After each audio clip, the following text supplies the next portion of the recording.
하나님 감사합니다. 저희들 지난 한 주간도 또한 지난 3일간도 저희들을 지켜주시고 이렇게 건강한 모습으로 함께 나와 수요 신앙 강좌를 들을 수 있도록 인도해 주심에 감사드립니다. 하나님, 오늘은 가족 예배를 어떻게 드릴 수 있을지 함께 나누고자 합니다.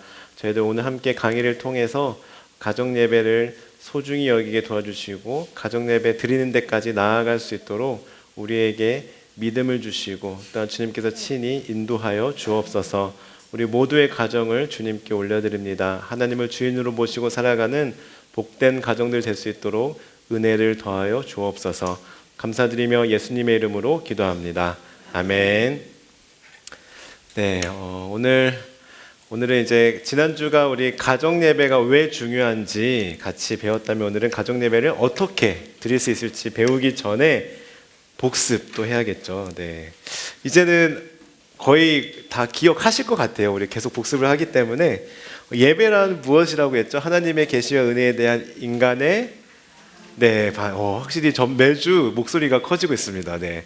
응답, 반응이죠. 네. 그래서 성령 안에서 그리스도를 통하여 하나님께 드리는 우리의 어떤 전인격적인 헌신과 교제 행위라고 함께 나누었습니다.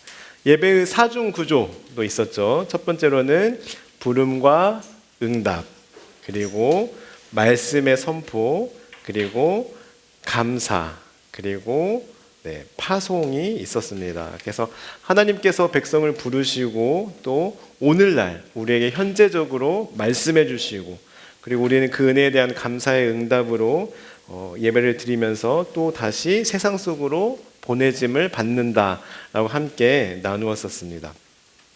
그 예배 속 자세와 의미도 있었죠. 네, 그래서 일어서는 것은 하나님을 향한 경외 그리고 존경의 의미가 있고, 또 앉는다는 것은 겸손한 자세의 의미가 있었습니다. 그래서 우리가 말씀 들을 때 앉는 것은 그냥 앉는 것이 아니라 다리 아파서 앉는 것이 아니라 우리가 하나님의 말씀 앞에 겸손하게 경청하겠습니다.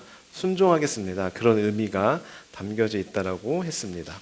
무릎 꿇는 것은 이제 회개의 의미도 있었고요.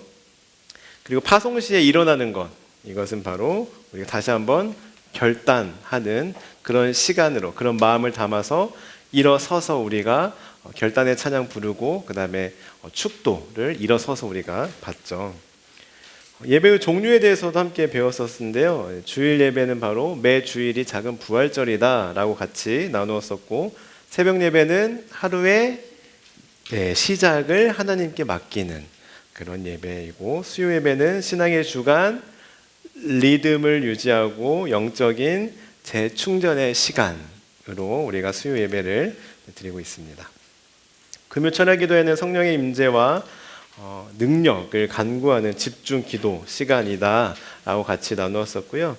부흥회는 회개와 다시 한번 헌신을 다짐하는 그런 시간으로 갖고, 또 공동체적, 우리 교회 공동체적으로 함께 기도하는, 간절히 기도하는 그런 재정비 시간으로 갖습니다.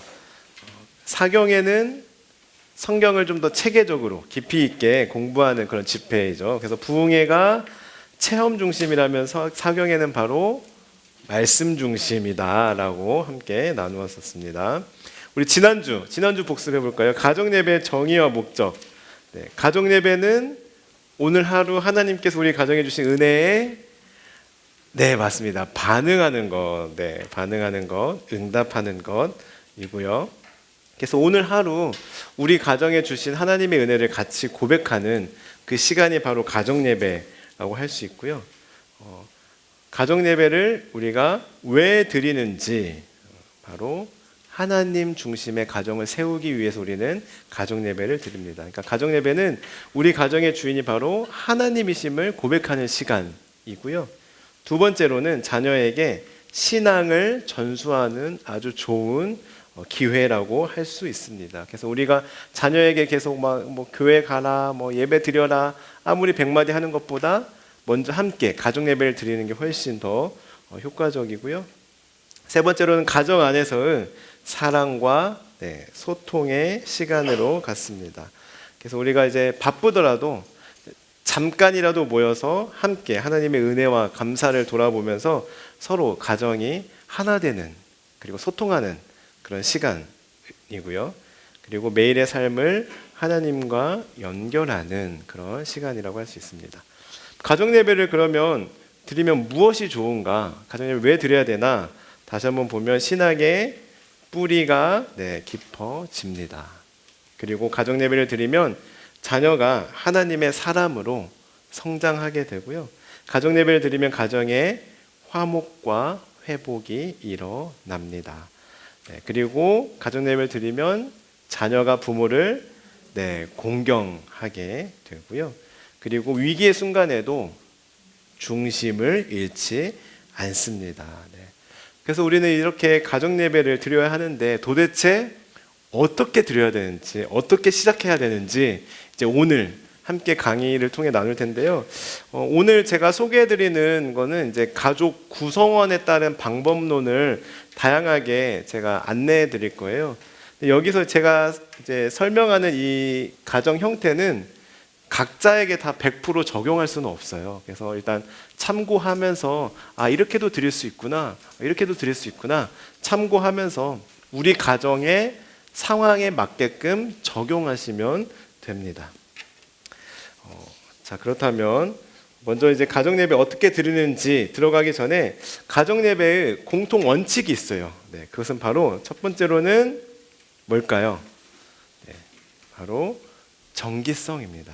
가능한 한 정해진 시간에 규칙적으로 드리는 것이 좋습니다.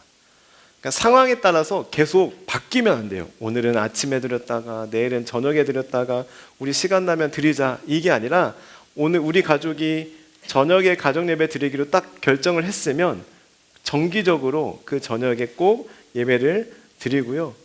휴가 가서까지도 그 시간을 지킨다면 완전 훌륭한, 아주 잘하고 있는 것이라 할 수 있습니다.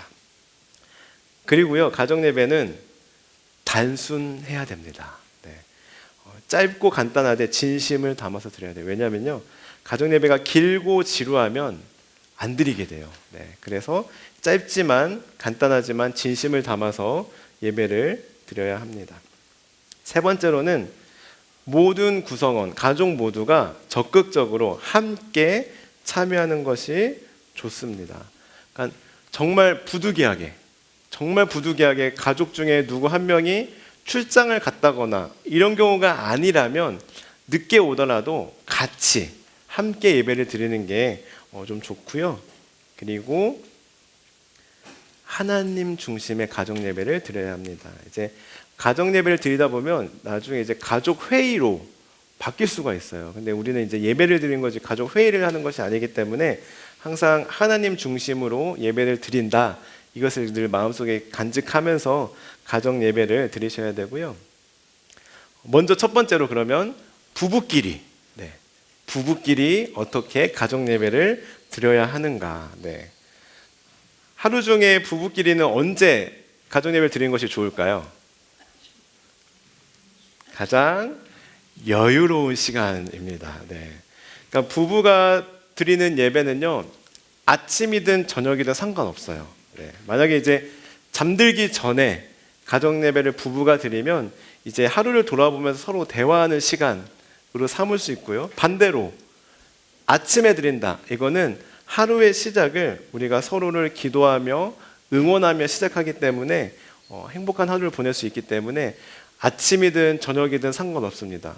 단 부부가 함께 드릴 수 있는 시간, 함께 여유로운 시간대를 먼저 정하는 게 좋고요. 그리고 형식을 보시면 함께 부르거나 찬양 영상을 활용하는 것이 좋습니다. 그리고 성경 말씀은요, 사실 우리 지금 TKPC 새벽 묵상 하고 있잖아요.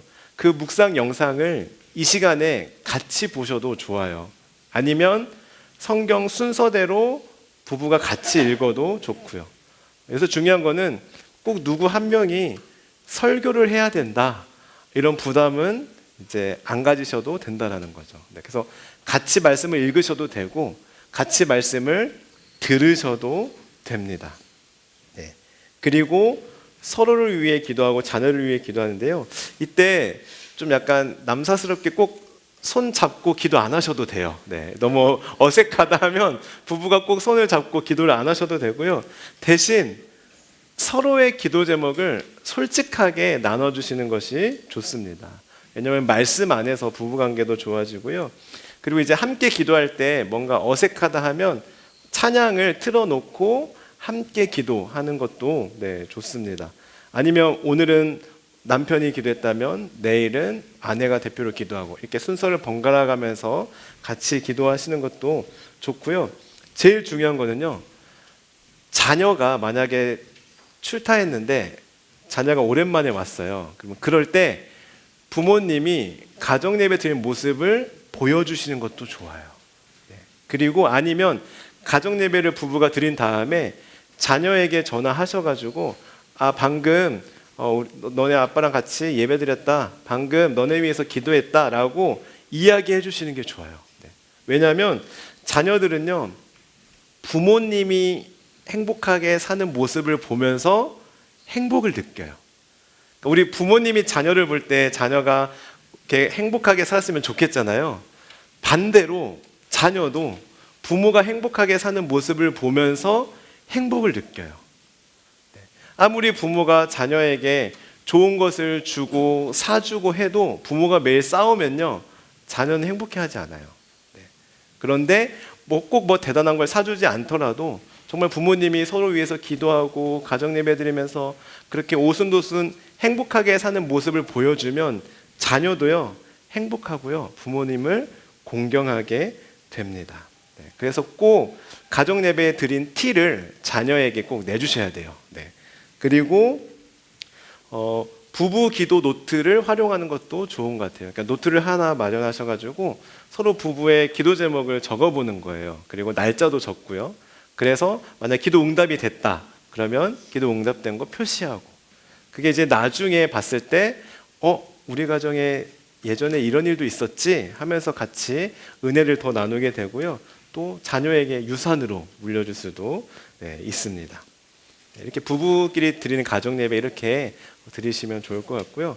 만약에 이제 나는 혼자서 드리는 가정 예배 어떻게 드려야 되나? 하루 시작 혹은 마무리 시간이라고 제가 했지만 기준은 그냥 조용히 나 혼자서 집중할 수 있는 시간 언제든 좋습니다. 언제든 좋고요. 특히 이제 이때는 그 찬양을 유튜브 찬양을 들으면서 같이 부르시는 게 좋아요. 왜냐하면 이제 혼자 무반주로 찬송가 펴고 이렇게 부르면 조금 이렇게 적적할 수도 있어요. 그러면 괜히 막 더 외로워질 수도 있기 때문에 어떤 찬양을 틀어놓고 그것을 따라 부르면서 찬양하는 것이 좀 더 이제 어색하지 않고 더 효과적이라고 할 수 있고요. 또 말씀도 새벽 묵상 아니면 성경 통독 순서에 맞춰서 그냥 내가 읽어가면 되고, 사실 성경 필사도 좋은 것 같아요. 성경 필사. 그래서 한 장 한 장 써가면 이게 예전에 제가 영상에서 봤었는데 이게 치매 효과에도 좋다고 하더라고요.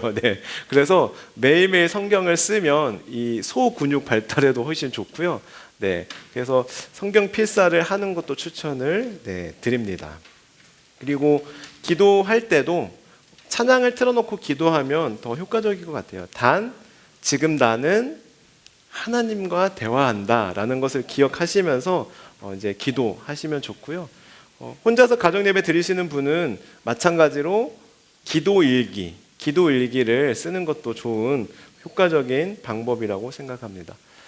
제가 예전이 아니죠. 얼마 전에 청년부 성경 공부를 하면서 어떤 숙제를 내줬냐면 나의 기도가 필요한 사람 50명 써보기를 숙제로 내줬어요. 사실 제가 전교에 있을 때는 그 어른들을 대상으로 했을 때는 100명이었어요. 100명. 그래서 처음 다들 반응이 아니 100명을 어떻게 써요? 50명을 어떻게 써요? 하는데 막상 내 기도가 필요한 사람 누구 있을까 하면서 생각하면서 이름을 막 직접 적어야 돼요. 적었더니 50명, 100명이 훨씬 넘는다라고 고백하는 사람이 많았어요. 그래서 내 기도가 필요한 사람이 이렇게 많았구나를 그냥 내 머릿속으로 나 이 사람을 위해 기도해야지 이게 아니라 직접 적어 보시는 거예요. 이름을. 네.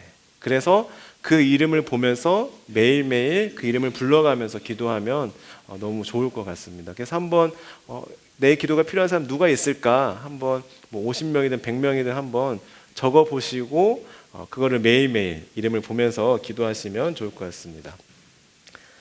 다음으로 자녀와 함께 가정 예배 드릴 때 미취학 아동. 네. 지금 제가 얼추 봤는데 여기 계신 분들 중에서 지금 해당하는 분 없을 것 같아요. 네. 그럼에도 불구하고 또 이제 영상으로 보시는 분들이 있어서 한번 소개를 좀 해드리도록 하겠습니다. 그 자녀가 미취학 아동, 유치부인 경우에는 언제 가정 예배를 드리는 게 가장 좋으냐면 자기 전에 가정 예배 드리는 게 제일 좋아요. 네. 미취학 아이들한테는. 왜냐하면요, 이때는요 노는 것을 가장 좋아하는 나이예요. 근데 아침에는요 일어나자마자 졸립고 밥 먹고 유치원 가는데 준비해야 되고 바빠요. 그리고 하원한 다음에도요 친구들하고 놀기 바쁘고요, 뭐 이렇게 영상 보고 또 뭐 만들기 하고 굉장히 바빠요. 네. 그런데 그래서 아이들은요 자는 것을 늦게 자는 것을 좋아해요. 근데 각 가정마다 아마 다 아시던 부모님들이 딱 그 아이 취침 시간을 아마 가정마다 정해놨을 거예요. 예. 반드시 뭐 9시에 무조건 잔다. 저희 아이 같은 경우는 항상 8시 반에 무조건 재우거든요. 예. 그것처럼 아마 각 가정마다 그 자는 시간을 정해놨을 거예요. 네. 그러면 딱 그 정해놓은 것을 기준으로 바로 직전에 가정 예배를 드리시는 게 좋아요. 왜냐하면 아이가 나 아직 잠 안 오는데 시간이 돼서 자야 돼요. 아, 나 자기 싫은데 이러고 있는데 가정 예배 드릴까 하면 잠을 안 잘 수 있어서 오히려 이때가 더 효과적이고 좋아요. 그래서 이 시간에 가장 기분 좋은 이 타이밍에 놀 거 다 논 다음에 잠자기 바로 직전에 가정 예배를 드리는 게 아이들이 가장 좋고 효과적인 시간이라고 할 수 있습니다.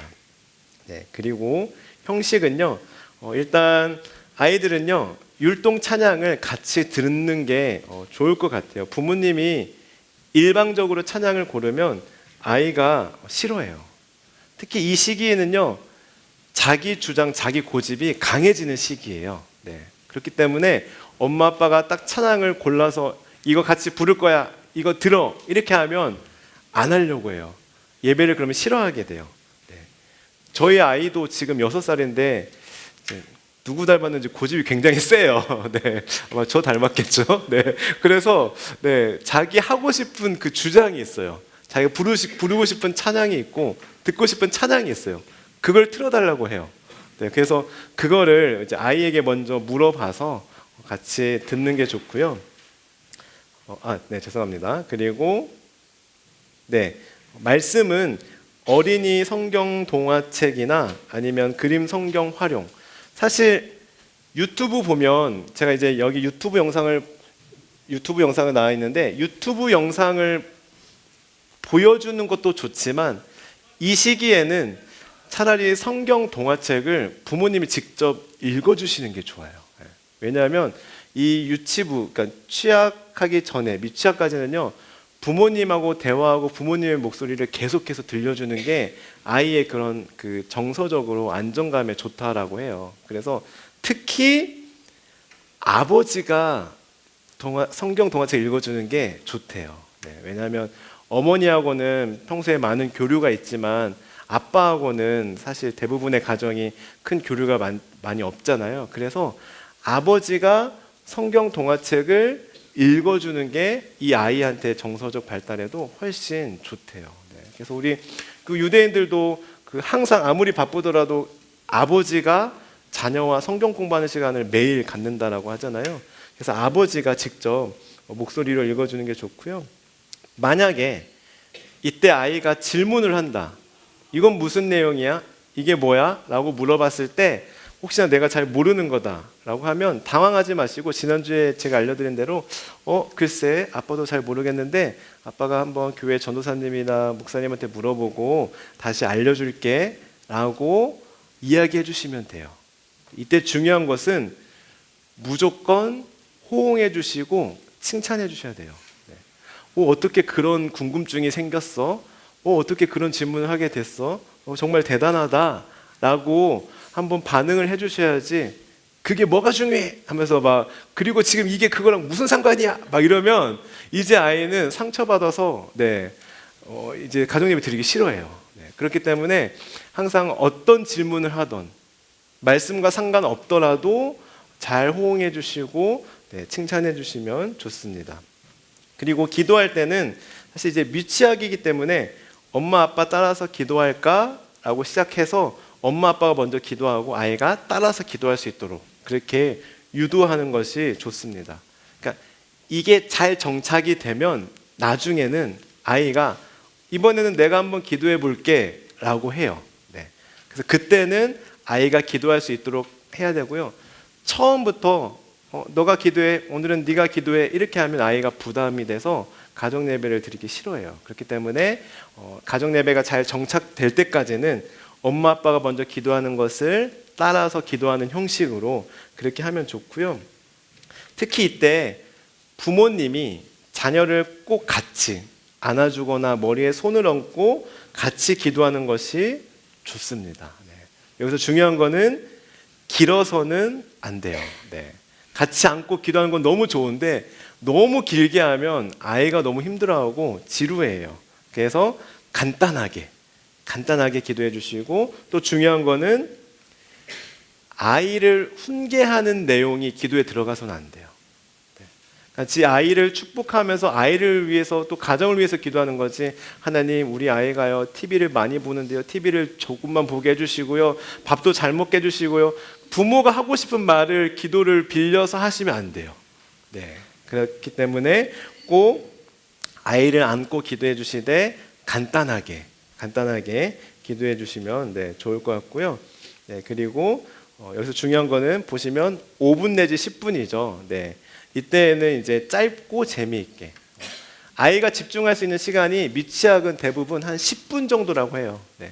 이미 10분을 넘어가면 그때부터는 이제 막 자세도 틀어지고 막 지루해 한다라고 합니다. 여기서 중요한 거는 그 시작이 반인 것 같아요. 시작이 반. 그래서 혹시나 이제 영상 보시는 분들도 아직까지 가정 예배를 한 번도 안 드렸다, 우리 아이가 지금 미취학 아동인데 아직까지 가정 예배를 한 번도 안 드려서 이걸 어떻게 시작해야 될지 모르겠다 하시는 분들은요, 일단은 시작해야 되고요. 시작할 때 아이가 좋은 기억으로 남아야 돼요. 그러니까 가정 예배 드리지 않다가 어떻게든 설득해서 딱 가정 예배를 딱 시작했어요. 그때 아이에게 좋은 기억으로 남아야 돼요. 그러기 위해서 좋은 방법 중 하나는 부모님이 아이가 좋아할 만한 선물을 미리 준비해 두셨다가 안 보이는 곳에 놨다가 가정 예배를 마친 다음에 선물을 드리는 것도 좋아요. 그러면 이 아이의 기억에 가정 예배가 굉장히 행복한 기억으로 남아요. 대신 여기서 또 중요한 거는 선물이 조건이 되어서는 안 돼요. 엄마 아빠가 너 주려고 선물 샀는데 이거 가정 예배 드리면 줄게, 가정 예배 안 드리면 안 줄 거야, 이러면 안 돼요. 그냥 뭐 예를 들어서 선물을 그래도 좀 알리고 싶다 그러면, 엄마가 생각해 봤는데 엄마 어렸을 때 가정 예배 드렸을 때 부모님이 선물을 주셨던 기억이 난다, 이렇게 하면서 유도하는 게 좋아요. 근데 뭐 아까도 말씀드렸지만 조건을 걸고 이렇게 하면 안 되고요. 우리도 한번 가정 예배 드려볼까? 이렇게 하면서 이제 유도해서 같이 예배 드리는 것이 좋습니다. 그 다음에 자녀가 취학, 뭐 초등학교 때부터 중고등학생일 경우에 사실 이때는 제일 어려운 시기예요. 그래서 사실 제일 좋은 거는 미취학 아동, 그러니까 자녀가 1살이라도 어렸을 때 빨리 가정 예배를 시작하는 것이 좋습니다. 그다음에 이제 자녀가 성장했을 때 언제가 좋냐면 저녁 식사 후나 자기 전이 좋습니다. 아니면 이때는 이제 어쨌든 그 머리가 꽤 큰 시기이기 때문에 함께 의논해서 시간을 정하는 것도 좋을 것 같아요. 자녀가 중고등학생이라면 같이 모여서 우리가 이제 가정 예배를 좀 같이 드렸으면 하는데 언제 드리면 좋을 것 같아? 라고 하면서 같이 물어봐서 시간을 같이 정하는 게 제일 좋습니다. 그리고 드릴 때는 이제 함께 예배를 드릴 때 이제 찬양을 드리는데요. 이때도 마찬가지로 아이한테 어떤 찬양을 좋아하는지, 어떤 찬양을 부를지를 물어봐 주시면 좋아요. 왜냐하면 저희가 지금 부르고 있는 찬양과 아이들이 부르고 있는 찬양이 너무 달라요. 네. 그래서 아마 저희가 모르는 찬양이 대부분일 거예요. 아이가 요즘 부르는 찬양은. 그렇기 때문에 아이한테 먼저 물어보고 그 찬양을 유튜브 영상으로 같이 틀어서 같이 듣고 불러보는 게 좋고요. 말씀 읽기는 자녀가 직접 읽도록 격려하는 것도 좋지만 아니면 가족들이 돌아가면서 읽는 것도 좋습니다. 네. 여기 좀 다른 점이 있죠. 아까는 부모님이 성경 동화책으로 일방적으로 읽어줬다면 이 자녀가 초등학생이나 중고등학생의 경우에는 본인의 목소리로 한번 읽어보도록 하는 것도 네, 좋습니다. 그리고 나눔할 때는요, 이 말씀에서 뭐가 기억에 남아 하고 질문해 주시는 것이 참 좋아요. 그러니까 중요한 거는 이게 무슨 내용인 것 같아 하고 그 줄거리를 물어보는 게 아니에요. 네. 그리고 이제 성경이 좀 어렵기 때문에 아마 이때 대부분 아이들은 어려워, 모르겠어, 아마 이렇게 대답하는 친구들이 많을 거예요. 이때도 최대한 인내를 하시면서 부모님이 먼저 그러면 말씀을 해주셔야 돼요. 아, 그래? 그럼 좀 한번 생각해봐. 엄마가 생각했을 때 이 말씀 통해서 나는 이걸 느꼈어 하고 부모님이 먼저 말씀을 해주신 다음에 자녀의 이야기를 들어보는 게 좋고요. 그 다음에도 애가 생각해봤을 때 나 그래도 모르겠어, 나 대답하기 싫어, 어려워, 이러면 끝까지 막 이렇게 추궁하시지 말고 그래 알겠어, 우리 다음에 같이 나눠보자 하고 넘어가시는 게 네, 좋습니다. 사실 이때 가정 예배 가장 큰 목적은요, 사실 기도예요. 기도. 제일 중요한 건 기도예요. 네. 그래서 이때는요, 아이에게 기도 제목을 물어보는 게 제일 중요해요. 근데 이때도 기도 제목이 뭐야? 라고 물어보기보다는 요즘 너의 고민이 뭐야? 하나님이 어떤 소원을 들어주셨으면 좋겠어? 라고 물어보시는 게 좋습니다. 네. 그리고 중요한 거는요, 부모님의 고민도 솔직하게 이야기해 주셔야 돼요. 네. 아빠가 요즘 이런 일 하고 있는데 아빠는 이런 부분이 좀 힘들더라고. 그러니까 너가 아빠 위해서 이 부분을 위해서 너도 같이 기도해 주면 좋을 것 같아 라고 솔직하게 기도 제목을 부모님도 나눠주시는 게 좋습니다. 그러니까 이렇게 서로 기도 제목을 솔직하게 나눠야 아이도 점점 솔직하게 자기의 기도 제목을 나누고 그러면서 서로 기도로 끈끈해집니다. 그리고 자녀가 부모를 더 존경하게 되고요. 사실 예전에는 자녀에게 약한 모습 보이기 싫다고 막 힘들어도 고민이 있어도 대부분의 부모님이 자녀에게 그 고민을 이야기하지 않으셨어요. 아빠는 슈퍼맨이야, 아빠는 힘든 게 없어, 거의 이렇게 여기기를 바랬는데 아니에요. 네. 자녀에게 부모님의 기도 제목을 알려주는 것도 굉장히 좋아요. 그래서 같이 기도할 수 있도록. 나중에는 아이에게 너가 그때 이거에 위해서 기도해줘서 아빠가 이거 해결됐어, 하나님이 너의 기도 들어주신 것 같아, 고마워 라고 하면 아이는요 계속해서 부모님을 위해 기도할 거예요. 그래서 아이가 부모님을 위해 기도하고 그 응답받은 것을 경험할 수 있도록 도와주는 것이 참 좋습니다. 그래서 이제 방금 다시 한번 말씀드리지만 구체적인 기도 제목, 부모님의 기도 제목도 추상적으로 나누시면 안 돼요. 네. 엄마 아빠의 기도 제목은 우리 가족이 건강했으면 좋겠고 행복하게 사는 거야, 이러면 아이들도 기도 제목을 똑같이 말해요. 네. 진짜 그 마음속 깊이 있는 고민이나 기도 제목을 말하지 않을 거예요. 나도 그냥 엄마 아빠 건강하고 행복하고 시험 잘 봤으면 좋겠어, 아마 이렇게만 계속 나눌 거예요. 그렇기 때문에 부모님이 먼저 솔직하게 기도 제목을 이렇게 나눠주시면 좋고요. 그 다음에 기도할 때 사실 이때는 사춘기이기 때문에 이렇게 아까 미취학 아동처럼 같이 껴안고 과도한 스킨십을 하면 조금 약간 거부감이 들 수도 있어요. 그래서 이 시기에는 그냥 같이 손잡고 같이 기도하는 것이 제일 좋습니다. 약간 과하지 않으면서 적당한 스킨십이 필요하고요. 여기서 이제 중요한 거는 다시 한번 말씀드리지만 아이의 대답, 아이의 반응을 경청해 주시고 반응해 주는 것이 좋을 것 같습니다. 특히 이제 여기서 중요한 것도 하나 팁을 드리자면 예배 후에 아이가 좋아하는 간식을 준비해 주시는 것도 좋습니다. 네. 그래서 왜냐하면 아까 그 미취학 아동인 같은 경우는 예배 후에 어떤 선물이나 장난감을 준비해도 좋다라고 했잖아요. 근데 이 시기에는 어떤 선물, 갖고 싶은 선물들이 다 비싼 거예요. 예, 닌텐도, 뭐 핸드폰, 뭐 이런 거기 때문에 굳이 그런 선물을 매번 할 필요 없이 그냥 아이가 좋아하는 간식 간단하게 준비해 주셔도 아이가 좋아합니다. 그리고 무엇보다 마무리는 항상 사랑하고 축복하는 그런 분위기에서 마무리를 하고요. 이때도 마찬가지로 평소에 가정 예배를 안 드리다가 시작하면 굉장히 어색할 수도 있어요. 그러나 습관이 되면 괜찮아지기 때문에 일단은 시작하는 게 좋습니다. 네. 다음으로 만약에 자녀가 컸다, 성인 자녀다. 네. 어떻게 가정 예배를 드릴 수 있을까? 먼저 가족 모두 가능한 시간대. 이때는 꼭 자기 전이 아니어도 좋습니다. 그냥 가족 모두가 가능한 시간대 가정 예배를 드리는 게 좋고요. 그리고 자녀가 성인인 경우에는 주 1회를 목표로 가정 예배를 드리시는 게 좋습니다.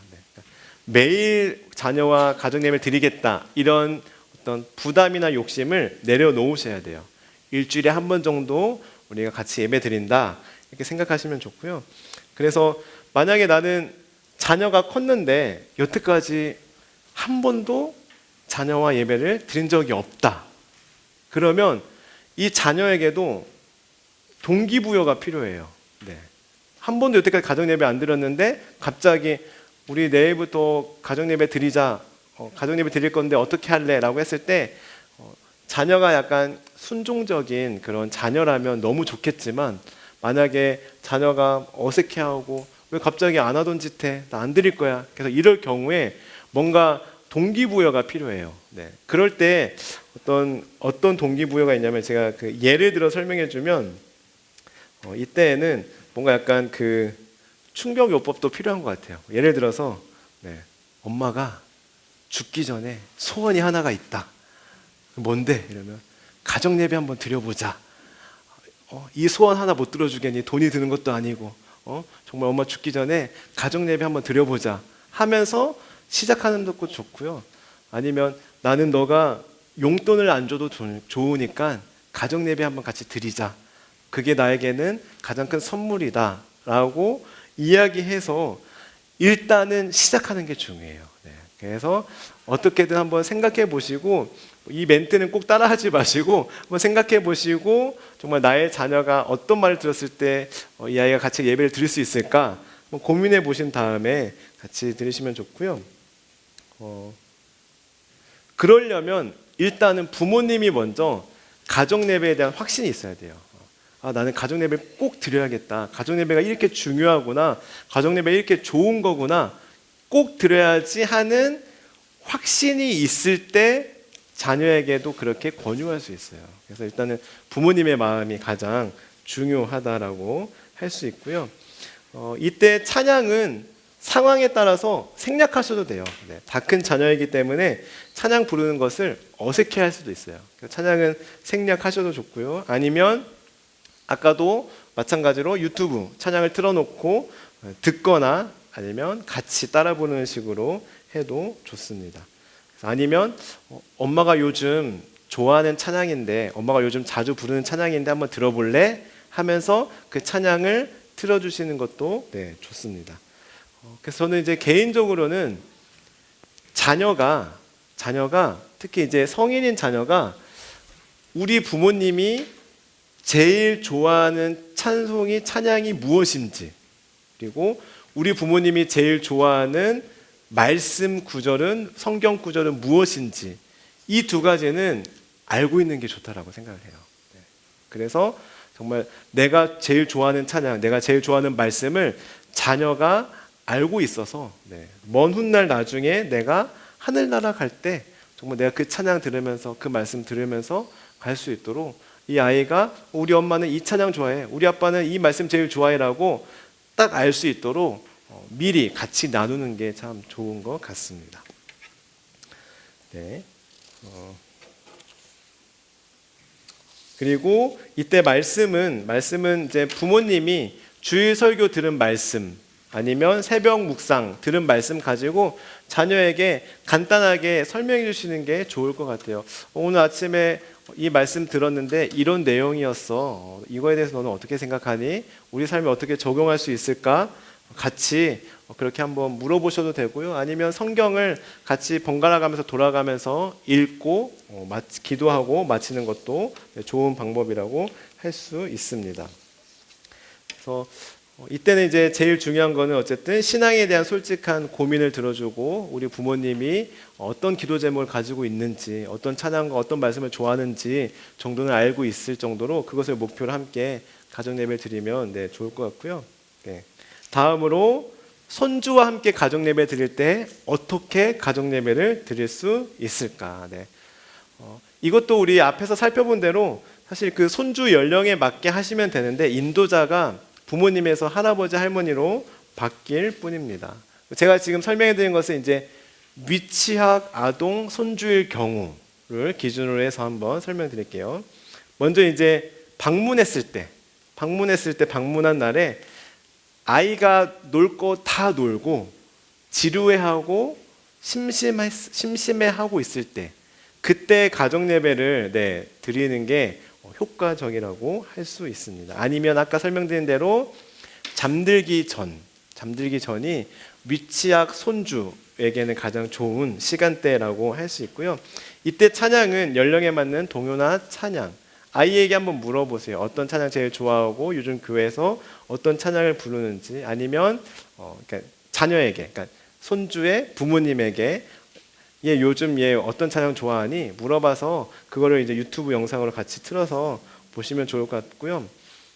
말씀 이야기는 그 스토리 위주로 된 그 성경 동화책을 읽어주거나 아니면 유튜브 영상을 틀어주는 것이 좋습니다. 제가 이따가 유튜브 영상 몇 가지 소개해 드릴게요. 어떤 유튜브 영상이 좋은지.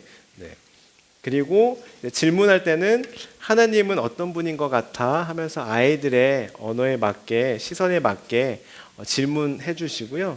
그리고 이때 중요한 거는 손주를 위해 축복 기도해 주는 거예요. 네. 우리 아까 나눈 대로 할아버지 할머니 따라서 기도할까 하면서 시작해 보는 것도 좋아요. 특히 손주를 꼭 껴안아 주거나 손을 잡고 기도하면 너무 좋아요. 단 이때도 너무 길어서는 안 됩니다. 그리고 용어도 아이의 언어에 맞게 바꿔주셔야 돼요. 우리 평소에 하는 것처럼 해 주시옵소서, 해 주소서 이렇게 하는 게 아니라 하나님 이렇게 해주세요, 도와주세요 하고 아이의 언어에 맞게 해주시는 게 좋고요. 그리고 가끔은요 손주에게, 만약에 손주와 드리는 가정 예배가 잘 정착이 됐다 하면 손주에게 그 예배 인도를 시켜보는 것도 아이가 좋아해요. 특히 이제 그 장난감 마이크 같은 거 준비해가지고 아이한테 주면서 너가 한번 인도해 볼래? 이렇게 하면 아이가 굉장히 좋아할 수도 있고요. 이때도 마찬가지로 예배 후에 할머니 할아버지가 조그만 선물이나 장난감 아니면 용돈을 준비해서 주면요 굉장히 좋아할 거예요. 꾸준히 예배를 드릴 거예요. 근데 이제 손주와 함께 드리는 가정 예배가 왜 중요하냐면요, 할머니 할아버지랑 손주와 같이 예배를 드리면 다시 말하면 이제 할머니 할아버지의 자녀겠죠. 자녀가 그 모습을 보고 가정 예배에 대한 어떤 소망이 생기고요, 그 신앙 전수가 부모에게 이어질 수 있어요. 네. 그렇기 때문에 우리 자식들은 좀 지네 자식들이랑 좀 같이 예배드리면 좋을 텐데 예배를 안 드려요. 그래도 할머니 할아버지가 손주랑 같이 예배를 드려보세요. 그러면 그 모습을 보고 감동받아요, 자녀가. 그래서 우리 엄마 아빠가 이렇게 나하고 우리 자식들 위해서 가정 예배도 드리고 기도해 주시구나 하면서 감동받고 그 신앙이 자연스럽게 전수된다라고 할 수 있습니다. 특히 이제 저 전에 있던 교회에서 어떤 분이 있었냐면 이제 손녀가 초등학생 5학년이었어요. 초등학생 5학년이었는데요. 그 손녀에게 그 주일 말씀 있잖아요. 주일 말씀을 듣고 내가 중요하게 생각하는 것 한 문장으로, 그리고 이게 어떤 내용인지 한 문장으로 한번 이렇게 정리해봐라. 이거를 초등학교 5학년 때부터 시킨 거예요. 그리고 한 주 한 주 그거를 쓸 때마다 용돈을 줬대요. 네. 처음에 노트를 사주고 몇 월 며칠 주일 말씀 어떤 내용이고 어떤 걸 느꼈는지 그냥 한 문장으로 그거를 매주 시켰는데요. 제가 전에 있던 교회에서 이제 6년 있었거든요. 근데 이제 그 친구가 초등학교 5학년 때 제가 갔다가 그 친구가 이제 거의 고등학생 다 돼서 제가 왔는데요. 아이의 그 공부, 특히 이제 그 언어라고 하거든요. 여기는 이제 언어가 뭔지 모르겠는데 아무튼 언어 영역이 있는데 언어 영역 성적이 굉장히 올랐어요. 네. 그러니까 이게 자녀에게 어떤 그런 훈련도 좋은 것 같아요. 그래서 언어나 지문 읽고 이렇게 독해하는 거, 해석하는 거 이런 능력이 그런 훈련을 시켰더니 굉장히 발달했어요. 네. 그래서 그런 방법도 좋은 방법인 것 같아요. 그래서 예전에 뭐 말씀 한 구절 외울 때마다 뭐 얼마씩 주고 이런 부모님들은 많이 있었거든요. 사실 암송하는 게 아이에게는 스트레스가 될 수도 있어요. 그렇기 때문에 그냥 말씀 듣고 어떤 내용인지 무엇을 깨달았는지 그냥 한 문장으로 적어봐라 하고 적었을 때 칭찬해주고 매주 용돈을 주는 것도 굉장히 좋은 방법이라고 할 수 있습니다. 네. 그리고 지난주에 우리 그 또 질문을 주셔가지고 제가 이 부분을 놓고 굉장히 고민을 많이 했어요. 네. 손주가 영어가 편한 경우에 어떻게 해야 되나. 네. 이때도 마찬가지로 이제 똑같이 방문한 날에 아이가 조금 놀 거 다 놀고 지루해할 때, 그리고 잠들기 전에 이때 같이 가정 예배를 드리되 이때는 이제 뮤치학 제가 이따가 한번 소개해드리는 유튜브 영상 이런 것들을 미리 준비하셔가지고 그거를 보여주셔도 돼요. 이제 성경 동화 이야기거든요. 영어로 된 거. 그렇기 때문에 이제 그거를 이제 보여주셔도 되고요.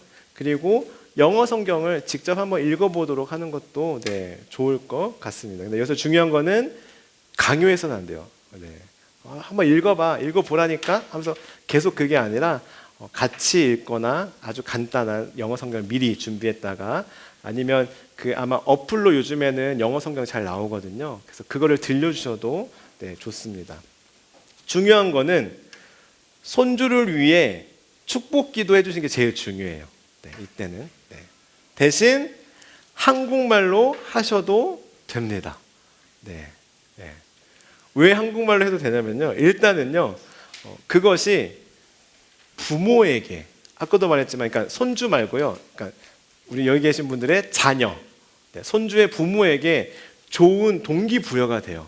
아, 우리 엄마 아빠가 진짜 손주랑 가정 예배 드리기 위해서 영어도 이렇게 능숙하지 않은데 저렇게까지 노력하시는구나 하는 모습을 보면서 이 자녀분들이 굉장히 도전을 받아요. 그렇기 때문에 내가 영어에 능숙하지 않더라도 한국말로 그냥 간단하게 기도해 주셔도 되고요. 아니면 진짜 간단하게 정말 한 3문장으로 영어를 준비하셔서 하셔도 돼요. 대신 아이에게 얘야, 할머니 할아버지 영어 잘 못하는 거 알지? 근데 정말 너를 축복하고 싶어서 할머니 할아버지가 이렇게 기도를 준비해 봤어. 한번 같이 기도해 볼까? 하면서 같이 껴안아 준 상태에서 한 3문장 정도로 같이 영어로 짧게 3문장 정도는 외우실 수 있잖아요. 외웠다가 기도해 주시면 네, 좋습니다. 네, 그리고 뭐 예배 후에는 뭐 I love you, God bless you, 이렇게 아주 간단한 누구나 할 수 있는 그렇게 축복하면서 안아주시는 게 좋습니다. 그러니까 어색하더라도 꼭 그렇게 해주시면 좋고요. 여기서 또 중요한 거 팁을 드리자면 손주를 위해서 그렇게 기도해 주시고 안아주셨잖아요. 그 다음에 내 자녀도 똑같이 해주시면 좋아요. 네. 그러니까 손주 말고 손주의 부모인 내 자녀, 여기 계신 자녀를 위해서 안아주고 축복해 주는 것도 좋아요. 왜냐하면 손주들이 그 모습을 보고요 되게 행복해할 거예요. 아, 우리 할머니 할아버지랑 엄마 아빠는 이렇게 사이가 좋구나, 할머니 할아버지가 우리 엄마 아빠를 이렇게 사랑하는구나, 느낄 거예요. 그래서 굉장히 행복해요. 그렇기 때문에 어색하더라도 자녀분을 한번 안아주시면서 축복해 주시는 게 굉장히 좋습니다. 네. 처음에는 아마 분명히 어색할 거예요. 네. 그래도 그냥 꼭 해보세요. 네. 꾸준히 하시다 보면 굉장히 네, 좋은 효과를 나타날 수 있습니다. 그리고 예배 후에 마찬가지로 손주에게도 네, 어떤 선물이나 용돈을 주시면 좋고요. 더 좋은 것은 그 선물 줄 때 부모, 네, 자녀에게도 용돈을 한번 줘보세요. 네, 그러면 아마 깜짝 놀라면서 굉장히 행복해할 거예요. 네, 그렇게 하면서 이제 가정 예배가 시작되거든요. 그렇기 때문에 간단한 선물을 또 용돈을 준비해 주는 것도 네, 좋다라고 할 수 있습니다. 네, 그래서 다음으로 가정 예배 자료 추천. 거기에는 아마 안 적혀 있을 거예요. 제가 칸이 부족해서 안 적었는데요. 유튜브 채널 추천을 보시면요, 먼저 이제 알럽 바이블이라는 채널이 있어요.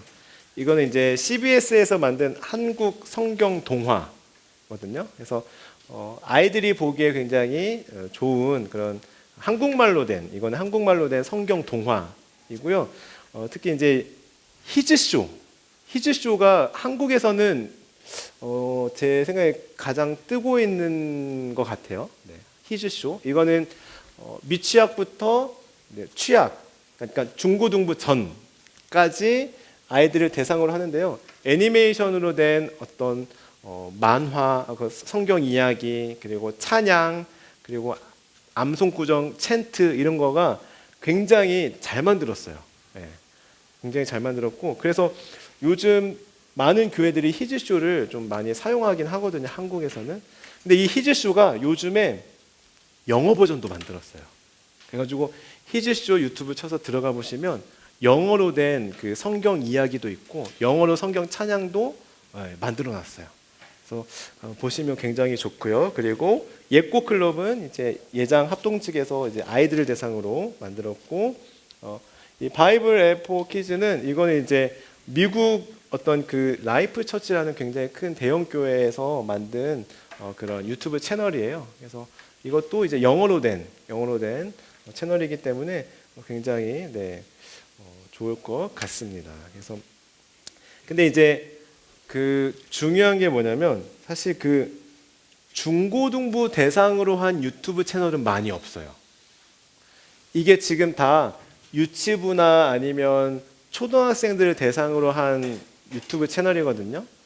중고등부 아이들을 대상으로 한 신앙 채널이 왜 없냐 하면 사실 중고등부 아이들은 쇼츠나 틱톡에 이미 대부분 중독되어 있기 때문에 자극적이거나 재미있는 게 훨씬 이미 그거에 익숙해져 있기 때문에 성경 이야기를 영상으로 만들어도 안 봐요. 그래서 제가 아까 기억하실지 모르겠지만 중고등부 자녀를 둔 아이와 가정 예배 드릴 때는 유튜브 영상을 보여주는 게 아니라 성경책을 번갈아 가면서 읽거나 그렇게 하는 게 더 효과적이라고 말씀드린 게 그거예요. 그래서 미취학이나 취학 아동들은 영상을 통해서 활용하면 참 좋지만 중고등부 아이들에게는 사실 영상보다는 같이 성경책을 읽고 또 아이의 고민을 들어주고 이야기하고 그걸 위해 함께 기도하고 이게 더 중요하고 효과적이라고 할 수 있습니다. 그리고 그래서 이제 우리가 이제 여기까지 해서 가정 예배를 어떻게 드릴 수 있을지 함께 나누었는데요. 이렇게 제가 나름대로 체계적으로 이렇게 정리를 해놨지만 꼭 이대로 안 하셔도 돼요. 그러니까 이것을 목표로 하되 만약에 이게 어렵다 하면 지난주에 말씀드린 대로 가족들이 같이 모여서 오늘 하루 우리 가정에 하나님께서 베풀어 주신 은혜를 우리가 잠깐 나누는 거. 오늘 하루 뭐가 감사했니? 오늘 하루 하나님께서 널 어떻게 도와주신 것 같니? 엄마 아빠는 이런 부분이 되게 감사했어 하고 기도 제목 물어보고 같이 기도하고 마치는 그 정도로만 하셔도 돼요. 네. 그렇게 시작해서 최종 목표는 이렇게 찬양, 말씀, 기도까지 나아가는 게 가장 좋은 방법이지만 정말 어렵다 하면 그렇게 잠깐이라도 꼭 모여서 기도하는 게 좋아요. 왜냐하면 지난번에 말씀드렸지만 아무리 자녀가 바빠도 대부분의 부모님들이 항상 아이에게 시키는 게 양치질이에요. 네, 양치질. 아무리 바쁘더라도 요즘 부모님들도 아무리 바쁘더라도 아이가 자기 전에 꼭 양치질은 시키고 자요. 네. 왜냐하면 여기도 그렇지만 한국도 이 치아는 굉장히 비싸요. 그리고 보험 적용이 안 돼요. 그렇기 때문에 아이가 아무리 막 졸려하거나 놀다가 약간 잠들려고 한다 하더라도 깨워서라도 양치는 꼭 하고 재우거든요. 근데 이제 가정 예배를 우리가 그렇게 여겨야 돼요. 네. 내가 아무리 바쁘고 아이가 아무리 피곤해 하더라도 잠깐이라도 꼭 가정 예배 드리면서 오늘 하루 주신 은혜를 좀 돌아보는 그런 시간을 가지면 좋은 것 같습니다. 그리고 아까도 말씀드렸지만 정기적으로 계속해서 일주일에 한 번, 뭐 한 달에 한 번, 일주일에 한 번 이렇게 점점 늘려가는 게 가장 좋은 효과적인 방법이라고 할 수 있습니다. 네, 우리 여기까지 오늘 가정 예배 어떻게 드릴 수 있을 것인가? 네. 유튜브 채널에다가 알러 바이블 치면 채널이 나올 거예요. 채널 이름이에요. 네, 유튜브 채널 이름이에요. 네, 유튜브 채널 이름이 알러 바이블이에요. 유튜브 들어가셔서 알러 바이블 치면 돼요. 제가 지금 음악은 연결이 안 돼 있지만 이게 히즈쇼거든요. 히즈쇼가 이렇게 되어 있어요. 네. 여기 보시면 영어 버전 이렇게 말씀 암송도 있고요. 그리고 영어 버전 이렇게 찬양도 있어요. 네. 지금 인터넷이 잘 안 돼서 안 나올 수 있지만 그래서 이렇게 히즈쇼가 굉장히 잘 되어 있기 때문에 나중에 한번 이제 돌아가셔가지고 이제 유튜브에 히즈쇼 쳐서 이거 활용하면 굉장히 좋습니다. 네. 혹시 가정 예배 관련해서 이제 궁금하신 사항 있으실까요?